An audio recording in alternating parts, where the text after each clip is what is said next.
The year 3308 can be split into roughly equal halves.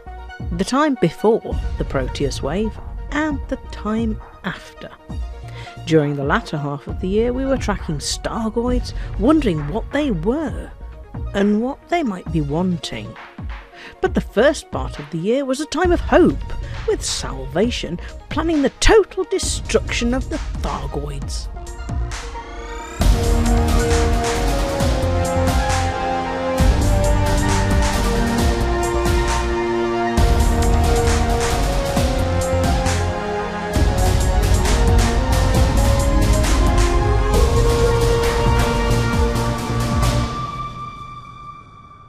The start of 3308 could not have been more different than the previous year.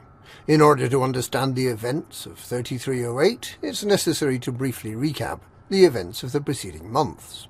3307 began with a massive invasion of Thargoids in the Coalsack and Witchhead nebulas, for which humanity had been poorly prepared. It wasn't until April 3307, after Alliance Prime Minister Edmund Munn had failed to gain support for the proper funding of the Tri-Superpower Xeno Research and Defence Agency Aegis, that a potential saviour emerged. Throughout the rest of 3307, this mysterious scientist, who called himself Salvation, researched hybrid technology based on the extinct Guardian civilization, which had been developed and lost 200 years ago by researchers working for a company called Azimuth Biochemicals. By the end of the year, he'd used the superweapon, first in the Cornsar system, and then again in 3 systems in the Pleiades. Meanwhile, his rival Aegis had been suspended, with its military leader, Admiral Aidan Tanner, undergoing court-martial for using unauthorized force to attempt to find out more about Salvation, who some suspected of using unethical, possibly illegal technologies and methods. As Salvation proclaimed at the time, Aegis was finished, and Salvation was the only remaining defence for humanity. The start of 3308 then saw Salvation as humanity's only remaining option to hold back the Thargoids. Despite the mystery surrounding his identity and his methods, he had the backing of the leaders of all 3 superpowers. There weren't actually very many Thargoid invasions.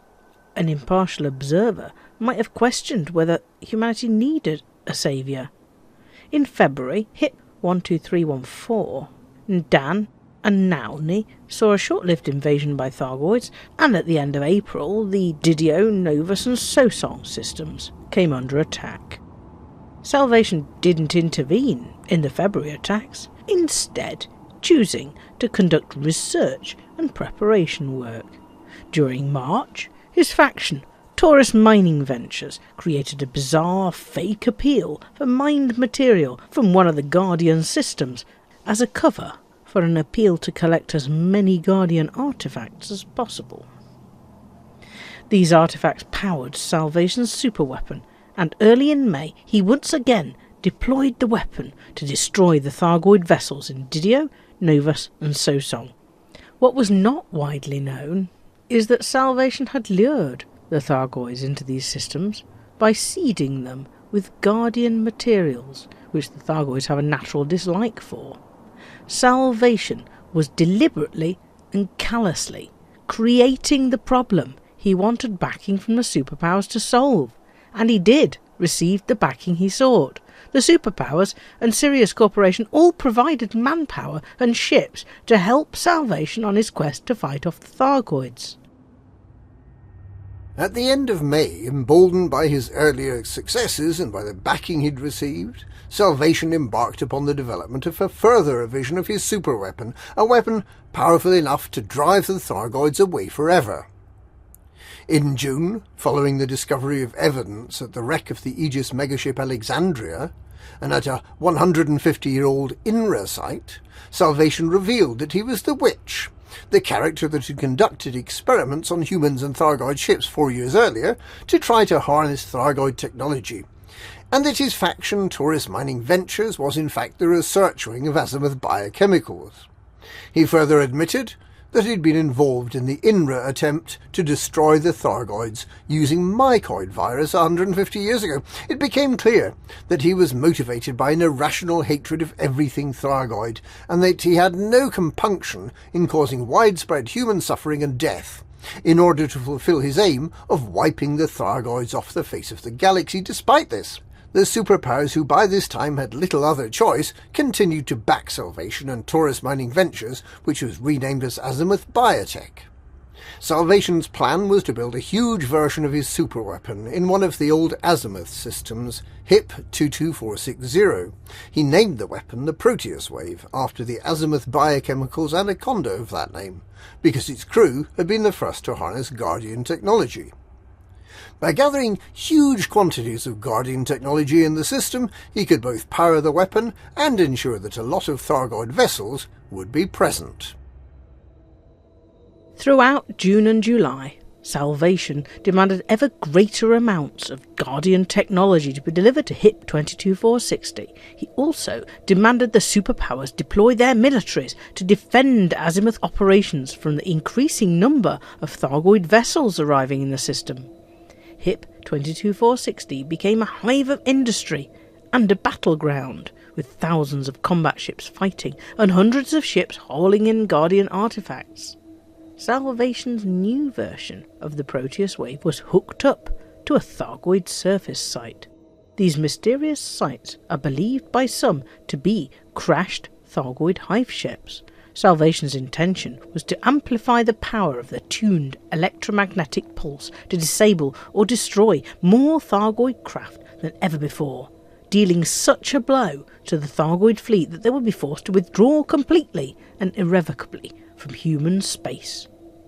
On the 8th of August, Azimuth Commodore Morag Halloran broadcast a statement from Salvation proclaiming that the following day, August the 9th, would be Doomsday for the Thargoid species.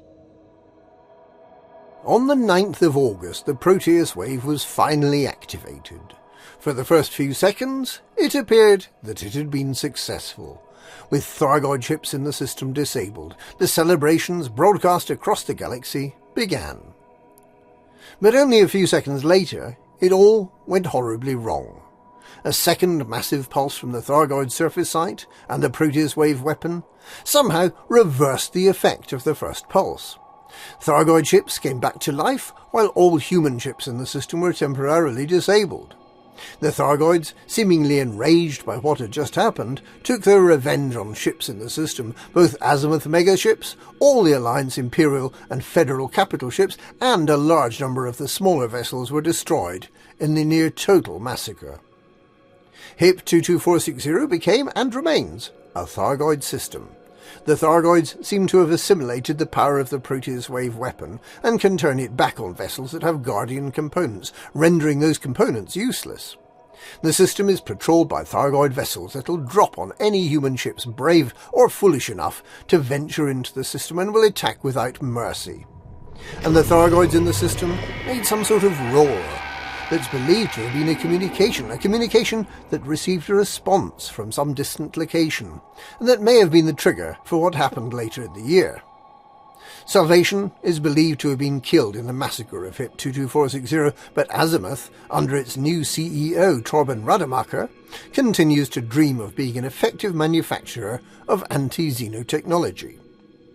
But its legacy, what it and Salvation had unleashed, would only become apparent some months later, when strange moving lights were identified, moving rapidly towards the human-occupied bubble.